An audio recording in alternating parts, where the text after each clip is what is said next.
You look absolutely stunning tonight. And you know just how to charm a girl. Come closer, let me whisper more. Because of his size down there, Mafia boss was rejected by every lady until he met a black stripper. Caleb Moretti could buy silence, crush rivals, and move millions through the city's veins without leaving fingerprints. But he couldn't buy back his dignity after Sofia Castellano whispered his secret to every woman in their world. They said a man who controlled everything controlled nothing in the bedroom, and for 13 years, that lie became his prison. This story will shock you and change how you see confidence and love. If you enjoy powerful stories like this, like the video, share it, subscribe, and turn on notifications now. I can't hold it in anymore, it hurts so much. I feel so broken inside. The Genovese family wanted Caleb dead, which wasn't unusual. What was unusual was the method they'd chosen: a gift basket. Caleb stared at the wicker monstrosity sitting on his mahogany desk like a declaration of war wrapped in cellophane. Inside, nestled between imported cheeses and chocolate truffles, sat a card that read, "Thinking of you," in looping script that probably cost someone their pinky finger to forge. His consigliere Sal stood beside the desk, arms crossed, his hangdog face somehow looking even more disappointed than usual. "Boss, I'm telling you, it's poisoned. The Genovese don't send gifts. They send messages written in blood and broken kneecaps." Caleb picked up a chocolate truffle, examined it under his desk lamp like a jeweler appraising a suspicious diamond, then popped it in his mouth. Sal's face went 3 shades paler than his already impressive corpse-like complexion. "Raspberry cream," Caleb announced after a moment of chewing. "Decent quality. If they wanted me dead, Sal, they wouldn't waste good chocolate doing it." "That's not how poison works. It's a power play." Caleb wiped his fingers on a handkerchief that probably cost more than most people's monthly rent. "They're saying they can get to me whenever they want. It's psychological warfare, not actual warfare. There's a difference." "The difference being you're still alive to explain it?" "Exactly." Caleb leaned back in his leather chair, the kind that cost enough to fund a small country's defense budget. His office overlooked the city from the 42nd floor, floor-to-ceiling windows framing a kingdom he'd built through equal parts intelligence, ruthlessness, and the kind of strategic thinking that made chess grandmasters look like toddlers playing checkers. The problem was you could own a city and still feel empty. You could have power that made grown men stammer and still wake up alone. You could command respect from everyone except the one person staring back at you in the mirror every morning, asking the same question: is this really all there is? Caleb was 32, obscenely wealthy, dangerously powerful, and profoundly lonely. Not that he'd admit the last part to anyone, including himself most days. Loneliness was a weakness, and weakness was blood in the water for sharks who circled men like him constantly, waiting for a moment of vulnerability to strike. His phone buzzed.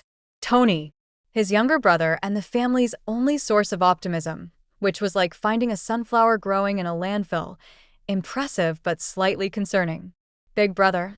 Tony's voice carried the kind of enthusiasm that suggested he'd either won the lottery or forgotten what family they belonged to. "Guess who just got engaged?" "The Pope." "Me, you cynical bastard." Me. Isabella said yes. Caleb felt something warm flicker in his chest, an emotion he'd almost forgotten existed. "Congratulations, Tony. She's good for you. Which is why you need to come celebrate tonight. Velvet Room, 9 o'clock. No excuses, no, I've got business. No disappearing into your fortress of solitude routine." "Tony." "Caleb, you're my brother. My only brother. I'm only doing this once probably, and I need you there. Please." The word please from Tony was like a nuclear option. He rarely deployed it, which meant when he did, Caleb's carefully constructed walls didn't stand a chance. 2 hours, Caleb conceded. "I'll give you 2 hours. I'll take it. 9 o'clock, don't be late. Wear something that doesn't scream, 'I'm here to collect protection money,' and for the love of God, smile. Your face won't crack, I promise." The line went dead. Caleb set his phone down and found Sal studying him with the expression of a man watching someone volunteer for a suicide mission. "The Velvet Room?" "Boss, that's not your kind of place."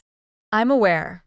It's loud, crowded, full of people having fun, which I know is a foreign concept for you these days. Sal, when did you become my therapist? Around the same time I started caring whether you die alone in this office, clutching quarterly reports like their loved ones. Sal's voice softened, which was unsettling because Sal's default emotional range typically varied between mildly annoyed and considering homicide.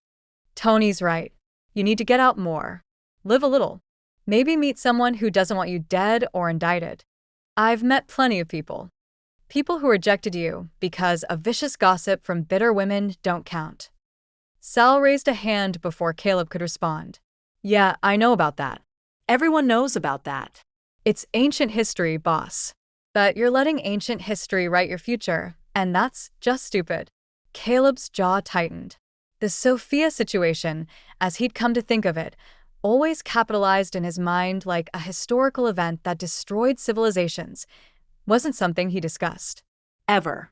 The fact that Sal knew meant everyone in his organization probably knew, which meant his private humiliation had become public knowledge among people whose respect he needed to maintain power. Perfect. Just perfect. I'll go to Tony's party, Caleb said quietly. I'll smile. I'll pretend I'm not thinking about the 17 different ways tonight could go wrong.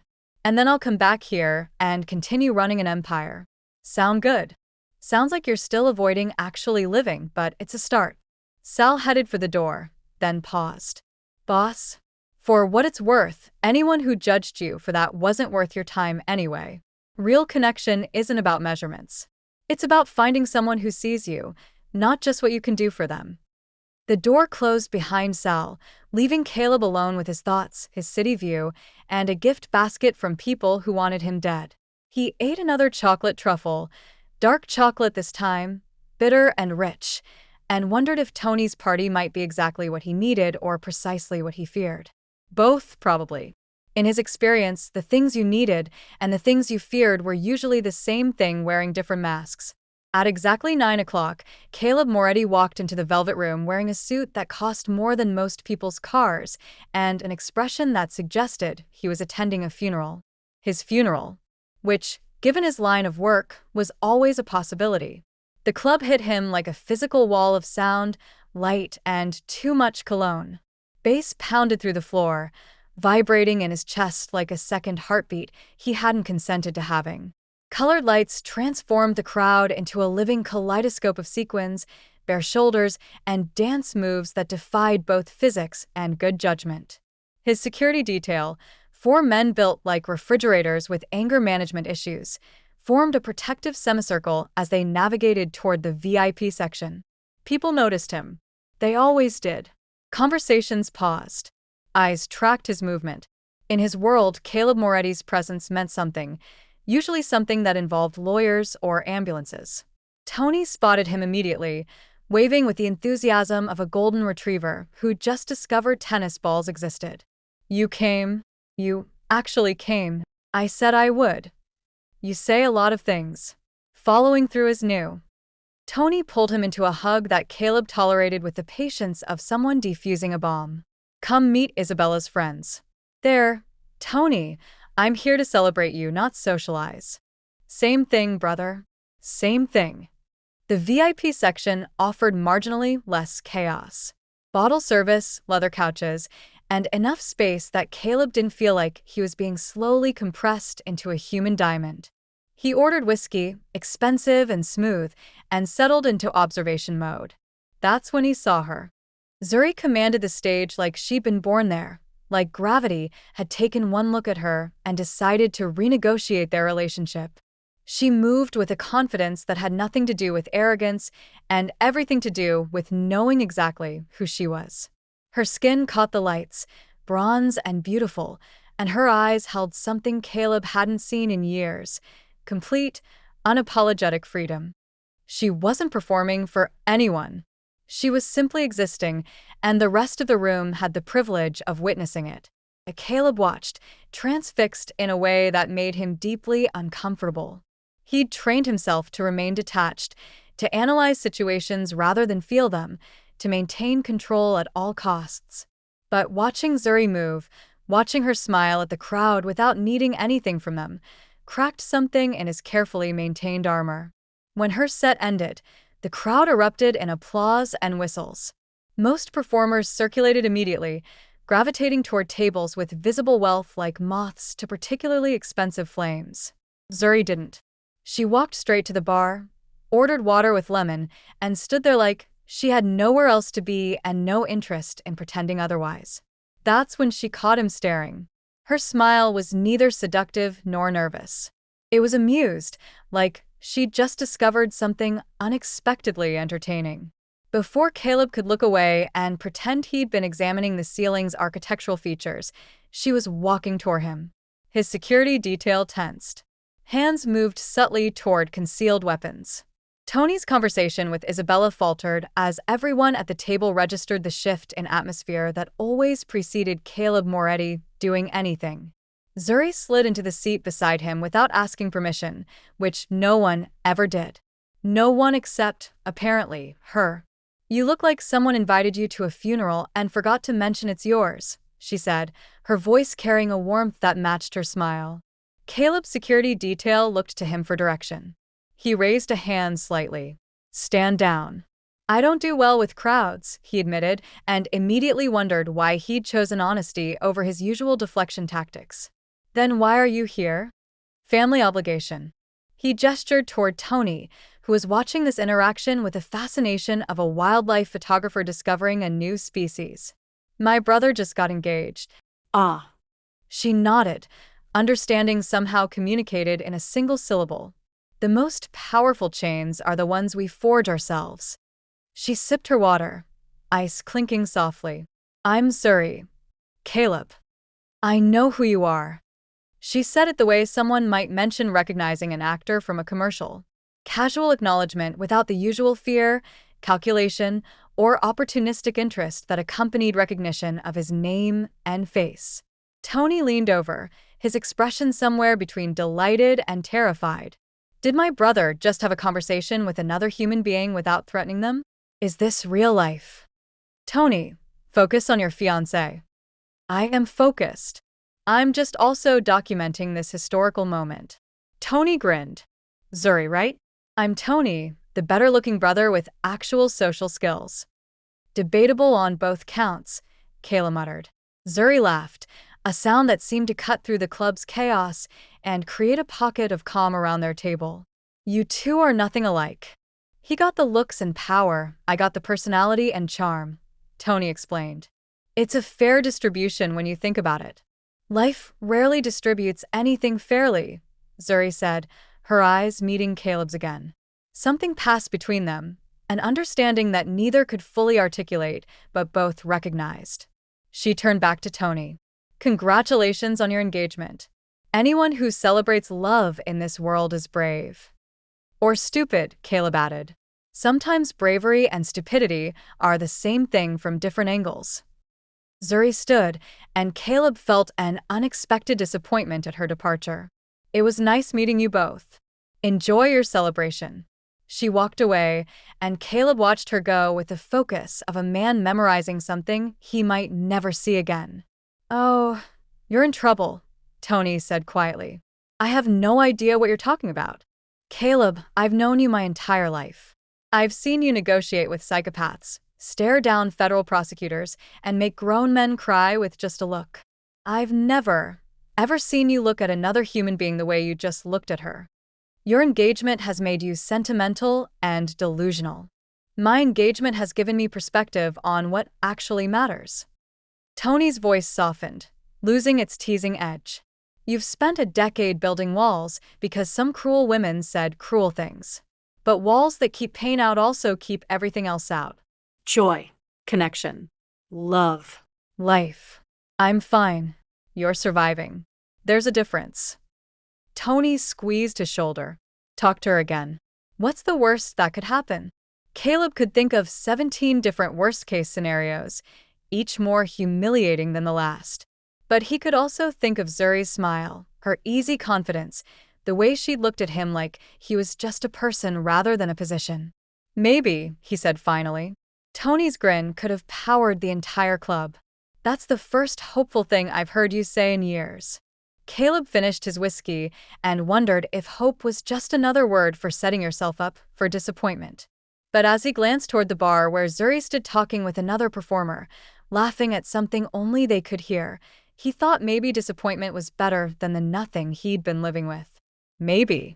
Caleb didn't sleep that night. He lay in his king-sized bed, staring at the ceiling like it held answers to questions he didn't know how to ask, replaying a conversation that had lasted maybe 10 minutes, but somehow felt more substantial than most relationships he'd attempted in the past decade. By sunrise, he'd convinced himself that pursuing anything with Zuri was monumentally stupid. By breakfast, he'd talked himself into going back to the Velvet Room. By noon, Sal found him pacing his office like a caged animal who'd forgotten why he'd built the cage in the first place. "Boss, you're making me dizzy." "What's wrong?" "Nothing's wrong. You're wearing a path in carpeting that costs more per square foot than my car." "Something's wrong." Sal settled into a chair, his hangdog face arranged in what probably passed for concern in his emotional repertoire. "This about that woman from last night?" Caleb stopped pacing. "How do you know about that?" "Tony called me at 6 this morning." 6. On a Sunday. To tell me his brother had finally shown signs of being human. He was very excited. Use the word breakthrough like you just learned to walk. Tony needs hobbies. Tony needs you to stop being miserable. Sal leaned forward. "Look, I'm gonna say something, and you're gonna want to fire me, but I've been with this family since before you were born, so you won't. You've let Sofia Castellano and her venomous friends define you for 13 years. They said something cruel about something that doesn't matter to anyone worth caring about, and you believed them. You made their lie your truth. It's not a lie if it's factual. The fact is factual. The meaning you've attached to it is fiction." Sal stood, straightening his jacket. "This Zuri woman, she looked at you and didn't see a Mafia boss or a reputation or a bank account. Tony said she saw you. Just you. When's the last time anyone did that?" Caleb didn't answer, because they both knew the answer was never. "Go back tonight," Sal continued. Talk to her. Worst case, she's not interested. Best case, you stop living like a monk who took vows of misery instead of silence. 3 hours later, Caleb walked into the Velvet Room alone. No security detail. No armor of power and position. Just him, wearing jeans and a simple black shirt that probably still cost more than most people's monthly salary, but at least didn't scream, "I'm here to collect debts and break kneecaps." The club was different on Sunday evenings. Quieter. The crowd was smaller, more relaxed, the energy less frantic. He spotted Zuri immediately, sitting at the bar with a book of all things. A actual physical book in a nightclub, like she'd decided the entire concept of nightlife needed rethinking. She looked up as he approached, and her smile was the same as the night before. Amused, welcoming, completely unimpressed by everything except whatever she found genuinely interesting. "The Mafia boss returns," she said, marking her page. "Without your army this time. They have Sundays off." How progressive. She gestured to the seat beside her. "You here for your brother again? Or is this a solo mission?" Solo mission. Caleb sat, feeling more nervous than he had negotiating with cartel leaders. "I wanted to apologize if I was rude last night. I'm not good with social situations." "You weren't rude. You were honest, which is rarer and more valuable." She closed her book, giving him her full attention. "Most people who come here wear masks. You wore yours too, but at least you admitted it didn't fit right." "What are you reading?" "James Baldwin. The Fire Next Time. You know it." Caleb nodded. "Read it in college.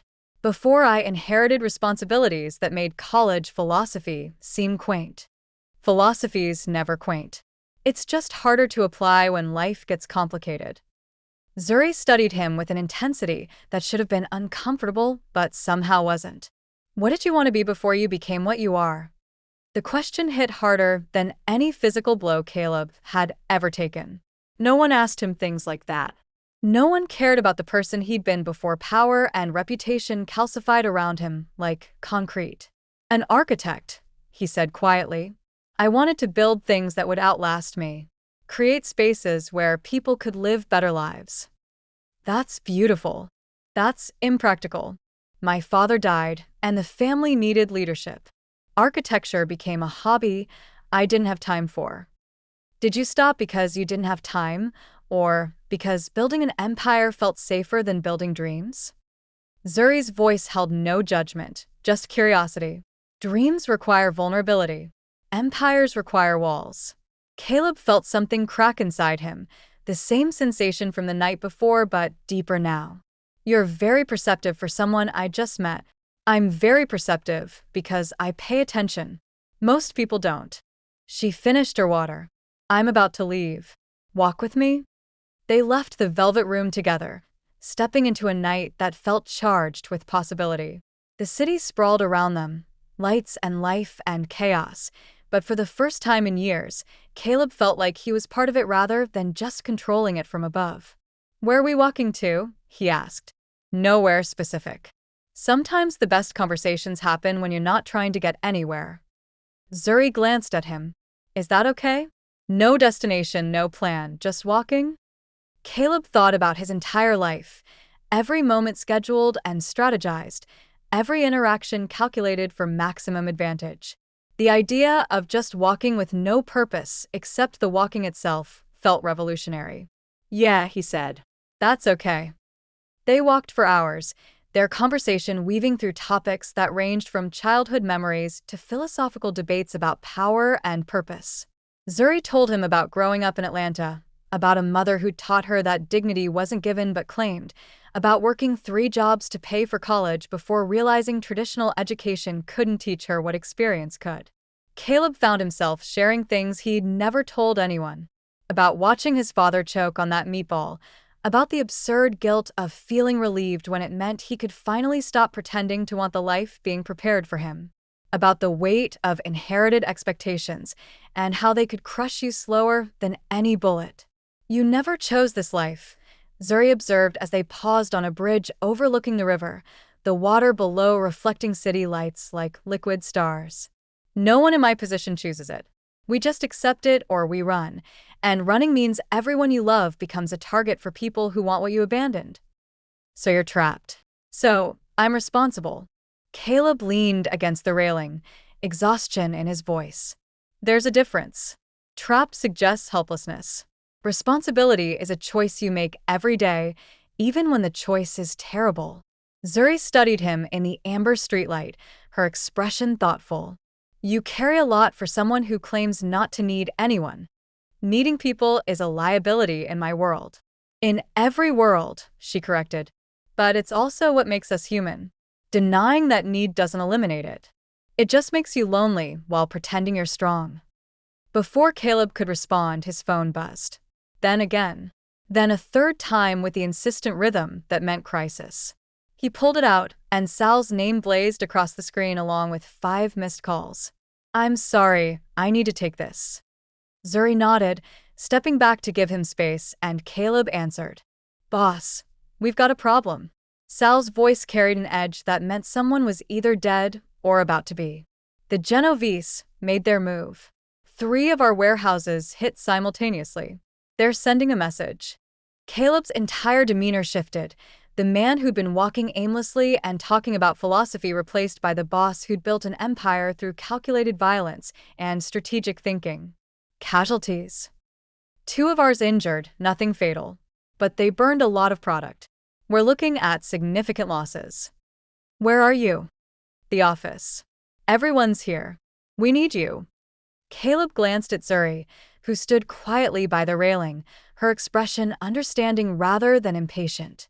The woman who'd somehow made him forget about empires and enemies for a few hours while the empire was actively being attacked. I'll be there in 20 minutes.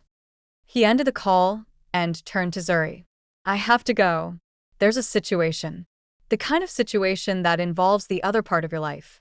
The part we haven't talked about. Yes. The part where you're not an architect who dreams about buildings, but a boss who controls territory through methods I probably shouldn't ask about. Caleb waited for judgment, for the shift in her eyes that meant she'd finally understood exactly who and what he was. Instead, Zuri stepped closer.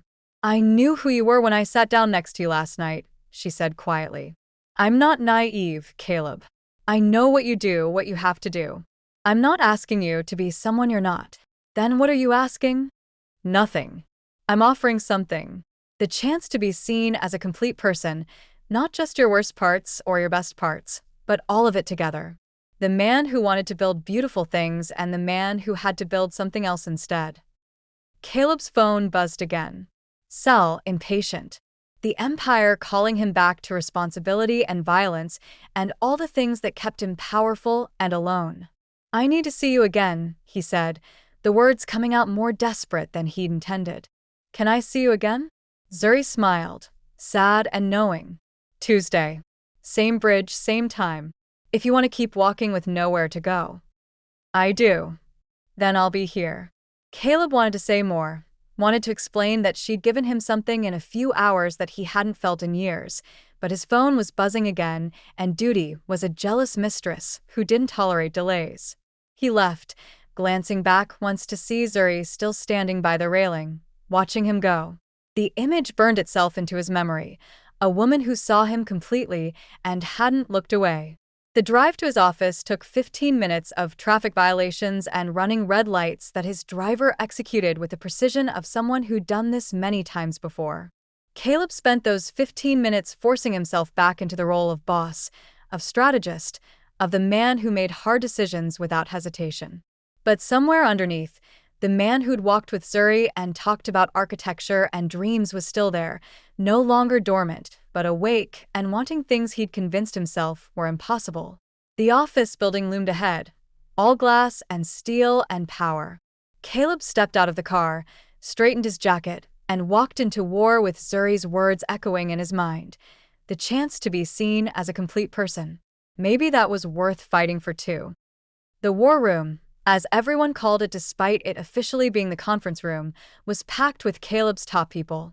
Sal stood at the head of the table, pointing at a map covered in red markers that represented their losses. 3 warehouses, 2 shipment routes compromised, and enough burned inventory to make their quarterly numbers look like a mathematical tragedy. The Genovese are getting bold, Sal announced as Caleb entered.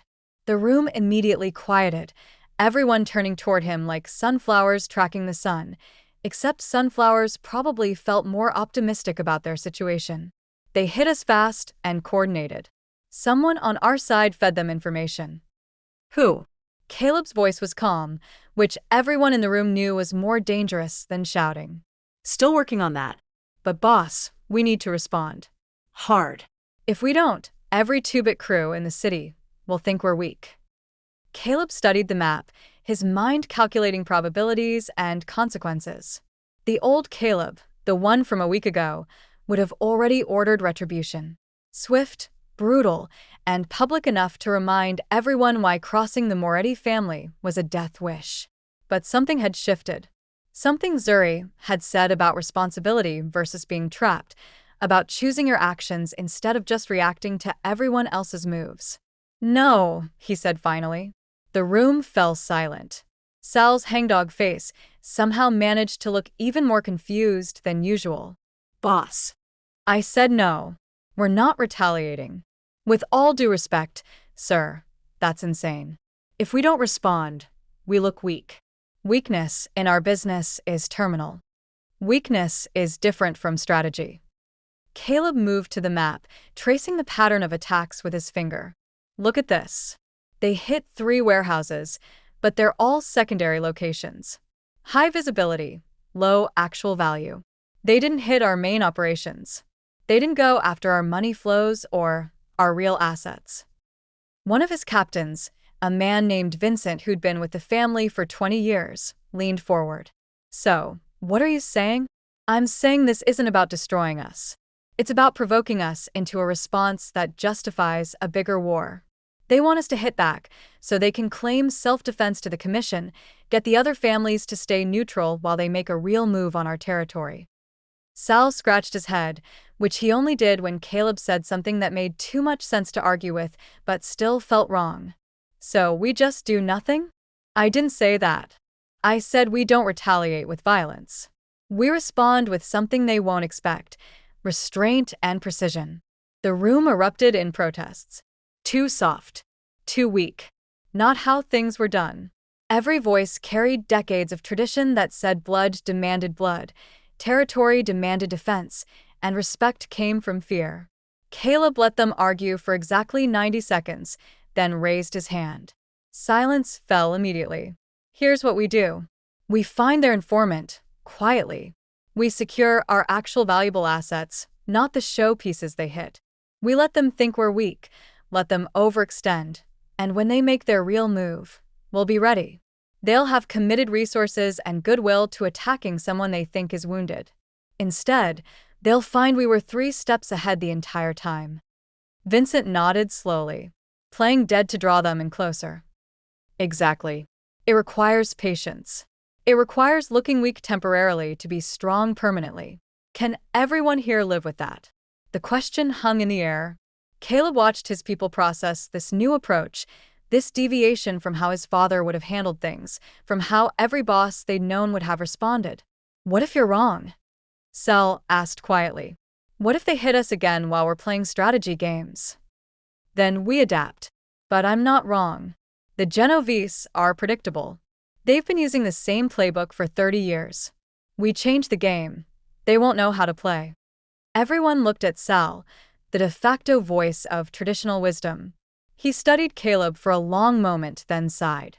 All right, we do it your way. But boss, if this goes sideways, it won't. The meeting continued for another hour, everyone assigned specific tasks. Secure assets. Investigate quietly. Show weakness publicly while strengthening privately. It was the opposite of everything the Moretti family had stood for under his father's leadership. After everyone left, Sal lingered by the door. This new approach, it wouldn't have anything to do with a certain woman, would it? It has to do with thinking clearly instead of just reacting. And thinking clearly suddenly happened the same weekend you met someone who looks at you like you're human instead of a weapon. Caleb didn't answer, which was answer enough. For what it's worth, Sal continued, I think this plan is smart. Risky as hell, but smart. And I think whatever's making you think differently, whoever's making you think differently, is good for you. Just don't forget that the people who care about us don't always understand the world we live in. Gets complicated. Everything's already complicated, Sal. Fair point. After Sal left, Caleb stood alone in the war room, studying the map of his territory, his empire, his burden. Somewhere out there, Zuri was probably home, maybe reading her Baldwin book, existing in a world that didn't involve warehouses and retaliation and the constant calculation of violence. 2 different worlds, 2 different versions of himself. And somehow, impossibly, he wanted to find a way to exist in both. His phone buzzed. An unknown number. He answered cautiously. Still want to walk on Tuesday? Zuri's voice, warm and grounding. Yes. Good. Because I think you're going to need it. She hung up before he could ask how she'd gotten his private number, leaving him standing in an empty room, smiling for the first time since the crisis began. Tuesday arrived like a gift Caleb didn't deserve, but desperately wanted. The 2 days between Sunday and Tuesday had been consumed by surveillance, quiet investigations, and the delicate performance of appearing wounded while actually preparing for war. Caleb had played his role perfectly. Fewer public appearances, canceled meetings, whispers carefully planted that suggested the Genovese attacks had rattled him more than he'd admit. Meanwhile, his people worked invisibly, securing assets and tracking information flows. By Monday evening, they'd identified the leak, a low-level associate named Polly who'd been gambling beyond his means and sold information to cover debts. Caleb had handled it quietly, personally, with a conversation that ended in Polly leaving the city permanently rather than leaving it horizontally. Mercy, with consequences. Another deviation from his father's playbook, another sign that something in him was fundamentally changing. Now, standing on the bridge at exactly the time they'd agreed upon, Caleb felt something he hadn't experienced in years, anticipation without anxiety, wanting something without immediately calculating how it could be used against him. Zuri appeared from the opposite direction, wearing jeans and a green jacket that made her skin glow in the evening light. She carried 2 coffee cups and handed him one, without preamble. Figured you'd need this. You look exhausted. Rough few days at work. The kind of rough that involves the things we don't talk about? Exactly that kind. They started walking, no destination agreed upon, just movement and conversation. Zuri didn't press for details about his work, didn't try to excavate information she could use or sell. She simply existed beside him, present and undemanding, which felt more intimate than anything Caleb had experienced in longer than he could remember. "Tell me something true," she said after they'd walked several blocks in comfortable silence. "What kind of true?" "Any kind. Something real about you that you don't usually share. Something that scares you to say out loud." Caleb considered deflecting, making a joke, changing the subject to anything safer. Instead, he found himself speaking words that had lived in his throat for 13 years, choking him slowly.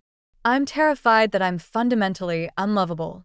That something about me is so wrong, so inadequate, that anyone who really knows me will eventually leave. And I've spent over a decade proving myself right by never letting anyone close enough to disprove it." Zuri stopped walking. They stood under a streetlight that flickered like it was considering giving up entirely, and she turned to face him fully. "Caleb, who told you that you were inadequate? Does it matter? Multiple people, over multiple years. Eventually, you stop questioning whether they're right and start accepting it as fact. It matters because I need to know whose voice is in your head, so I can help you kick it out." Her expression was fierce, protective in a way that made Caleb's chest ache. "Let me guess. Women who measured your worth by the least important metric possible, who reduced a complete human being to a single physical characteristic, who were probably taught that their own value came from pleasing men in specific ways and couldn't imagine it working differently. Something like that. And you believed them. Wouldn't you? When everyone says the same thing, when rejection becomes a pattern, when you can predict the exact moment someone's interest turns to disappointment." Caleb's voice cracked slightly. "I'm a realist, Zuri. I accept observable data. You're not a realist. You're someone who experienced trauma and decided it was truth." Zuri stepped closer, her voice gentle but unwavering. "I'm going to tell you something, and I need you to actually hear it, not just listen to it. Physical intimacy, real intimacy, has almost nothing to do with what those women told you mattered. It's about attention, presence, creativity, communication, and actually caring about your partner's experience. Most women don't even achieve satisfaction from penetration alone. That's not opinion, that's biology. Anyone who made you feel inadequate based on size was revealing their own ignorance, not your deficiency." Caleb wanted to believe her. God, he wanted to believe her so badly, it physically hurt. But 13 years of rejection had calcified into armor that even Zuri's words struggled to penetrate. "How do you know I'm not just making excuses?" he asked quietly. "How do you know this isn't just wishful thinking from someone who can't accept reality? Because I'm standing here, knowing everything about you that supposedly makes you unlovable, and I'm choosing to stay." Zuri took his hand, her fingers warm against his. "I see you, Caleb. The man who wanted to build beautiful things. The man who inherited violence, but is trying to choose wisdom. The man who's been hurt so badly he built a fortress and called it an empire. I see all of it, and I'm not running." Something in Caleb broke then, a dam that had been holding back years of pain and loneliness and desperate hope that maybe, just maybe, he wasn't as broken as everyone had convinced him he was. Tears came before he could stop them, and he didn't even care that they were standing on a public street where anyone could see the city's most powerful crime boss crying like his heart was finally learning how to break properly.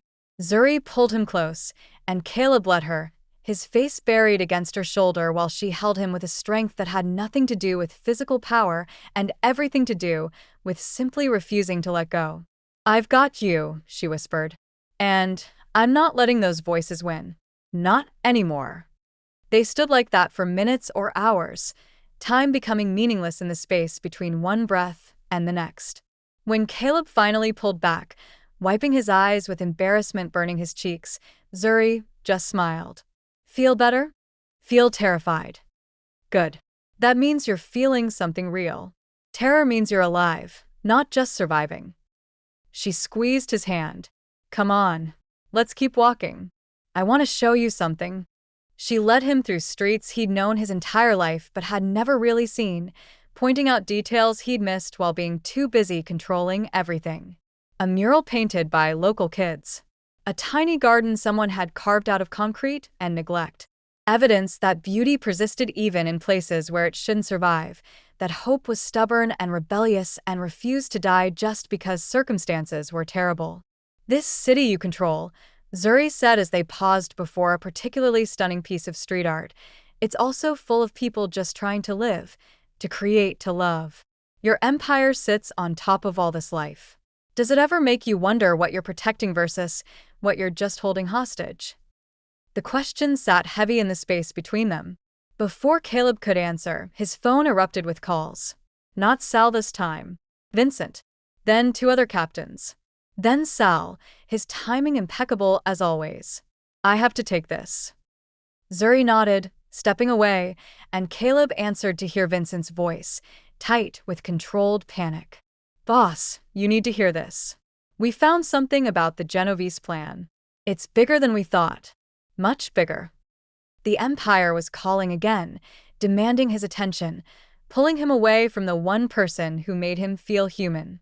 Caleb looked at Zuri, at her patient expression that said she understood but wouldn't wait forever. I'll call you back in 5 minutes, he told Vincent, then hung up before he could protest. You need to go handle boss things, Zuri said. Not a question. I do. But Zuri, I need you to know. I know. And when you're done saving your empire or destroying your enemies or whatever it is you need to do, I'll be here. Not waiting passively, but living my life and hoping you find your way back to it. She kissed his cheek, a gesture so simple and devastating that Caleb felt it echo through his entire body, then walked away into the night, leaving him standing alone with a phone full of emergencies and a heart full of hope he'd forgotten how to recognize. The information Vincent had uncovered was worse than anyone anticipated. The Genovese weren't just making a play for territory. They'd formed an alliance with two other families, pooling resources for a coordinated strike designed to dismantle the Moretti Empire completely. The warehouse attacks had been reconnaissance, testing response times and vulnerabilities. The real assault was planned for Friday night during a charity gala that Caleb was expected to attend, a public event where his absence would be noticed and his presence would make him vulnerable. It was elegant, ruthless, and exactly the kind of multi-layered strategy that would have impressed Caleb if it wasn't designed to end with him dead and his family's legacy erased.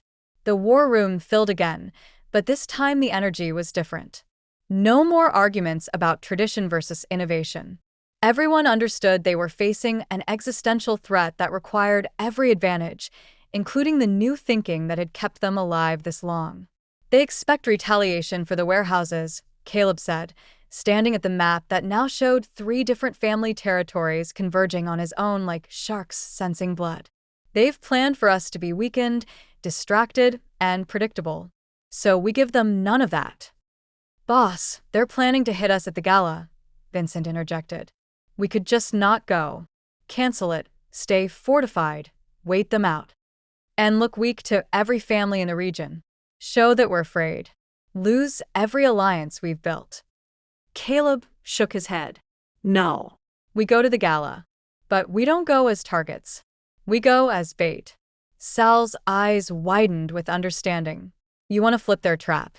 Exactly. They think they're hunting us. Instead, we let them commit to an attack in a controlled environment where we've prepared every advantage. We don't just survive their move. We end it so completely that no one tries this again for a generation. The plan came together over 6 hours of detailed discussion. They'd reinforce the gala venue with hidden security, position people at every access point, coordinate with law enforcement allies who could provide cover without knowing the full details. Most importantly, they'd feed false information through their known vulnerabilities, making the Genovese alliance believe their intelligence was accurate while actually walking into a kill box. It was risky. One miscalculation and Caleb would be exactly as dead as his enemies hoped. But playing it safe meant slow death, through 1,000 cuts. This way offered a chance to end everything in a single night. By the time the meeting ended, dawn was breaking outside the windows. Caleb dismissed everyone except Sal, who lingered with the expression of someone carrying uncomfortable truths. "You're doing this for her," Sal said quietly. "I'm doing this for survival. You're doing this because you finally have a reason beyond just not dying. There's a difference." Sal sat heavily in a chair that creaked under his weight. "Boss, I've known you since you were a kid stealing cannoli from your father's restaurant. I've never seen you like this. Hopeful. Scared in a way that has nothing to do with bullets or betrayal. Human. Is there a point to this observation? The point is, if we pull this off, if we actually survive Friday and neutralize this threat, you need to choose what comes next. Keep building an empire that requires you to be a weapon, or start building something that lets you be a person." Sal stood, straightening his jacket. "That woman, Zuri, she's not going to wait forever for you to figure out which version of yourself you want to be." After Sal left, Caleb sat alone in the empty war room as sunlight crept across maps of territory and power.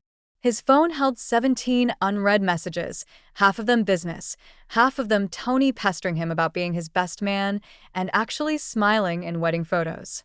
One message was from Zuri. "Hope you're okay. No pressure, but I'm performing Thursday night if you want to see me before whatever crisis you're managing consumes you entirely." Thursday night. The night before everything either ended or began. Caleb typed back, "I'll be there." Her response came immediately. "Good. I have something to tell you." Those 6 words carried more weight than any threat Caleb had received in his entire career. Something to tell him could mean anything. Could mean she'd realized getting involved with a crime boss was insane and wanted to end things before they really started. Could mean she'd uncovered something about his world that changed how she saw him. Could mean 1,000 different things, each one carrying the potential to destroy the fragile hope he'd been nurturing like a flame in a hurricane. The next 2 days moved in slow motion and fast-forward simultaneously. Preparations for Friday intensified. Every detail confirmed, every contingency planned, every person in position. Caleb moved through it mechanically, his mind split between tactical planning and the terrifying vulnerability of caring about someone enough that losing them felt worse than dying. Thursday evening arrived with the weight of prophecy. Caleb entered the velvet room alone again. No security, no armor except the suit he wore and the walls he'd built around himself for protection. The club was moderately crowded, the energy relaxed compared to weekend chaos. Zuri performed with the same effortless grace that had first captured his attention, but tonight something was different. She seemed more grounded, more present, like she'd made a decision about something important and was at peace with it. When her set ended, she didn't go to the bar. She walked directly to where Caleb sat, slid into the seat beside him, and took his hand with a certainty that stopped his breath. "I need to tell you something, and I need you to just listen without interrupting until I'm finished." Can you do that? Caleb nodded, his heart hammering against his ribs like it was trying to escape before whatever came next could hurt it. "I know what you do. I know the violence and the compromises and the weight you carry. I know that loving you means accepting parts of your life I can't control or change. I know tomorrow night something dangerous is happening, something you can't tell me about, but that could end with you not coming back."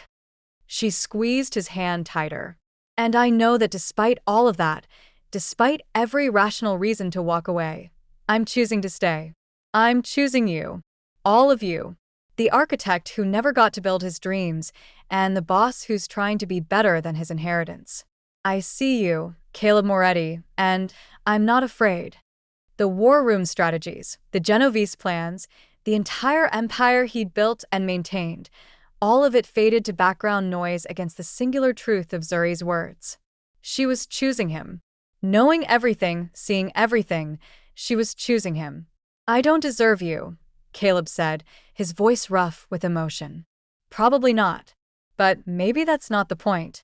Maybe the point is becoming someone who does deserve it, not through power or control, but through honesty and effort and showing up even when it's terrifying." Zuri smiled, and it was the saddest, most hopeful thing Caleb had ever seen. "Come back to me tomorrow. Whatever happens, whatever you have to do, come back." "I will. Promise me." "I promise." They sat together in the club's chaotic warmth, holding hands like teenagers, while around them the world continued spinning toward a Friday night that would either destroy everything or finally set Caleb free. For the first time in 13 years, he believed freedom might actually be possible. And that belief, fragile as new glass, was worth protecting more than any empire ever could be. Before Caleb left that night, Zuri pulled him close and whispered against his ear, "If you're going into danger tomorrow, go knowing someone's waiting for you on the other side. That's not weakness. That's the strongest armor you'll ever wear." As Caleb walked out into the night, her words wrapped around him like a promise, and he realized Sel had been right. He finally had a reason beyond just not dying. He had a reason to live.